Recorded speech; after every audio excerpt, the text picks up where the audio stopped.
ত্রয়োদশ জাতীয় সংসদ নির্বাচন ও গণভোটকে সামনে রেখে মোবাইল ও ইন্টারনেট ব্যাংকিং সেবা পুরোপুরি বন্ধ না করে সীমিত রাখার পরিকল্পনা রয়েছে বলে জানিয়েছেন এসএ সচিব আখতার আহমেদ।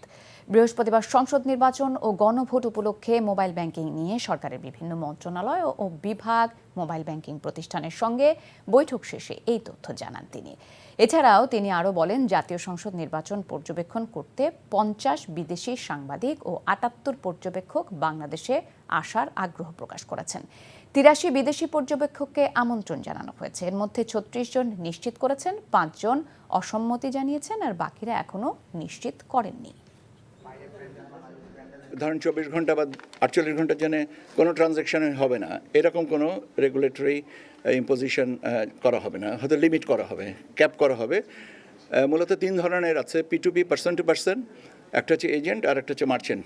এই 3টে অ্যাকাউন্টের রেগুলেটরি বডি যারা আছেন তারা এটাকে নিয়ে আমাদেরকে একটা স্পষ্ট প্রস্তাবনা দিবেন।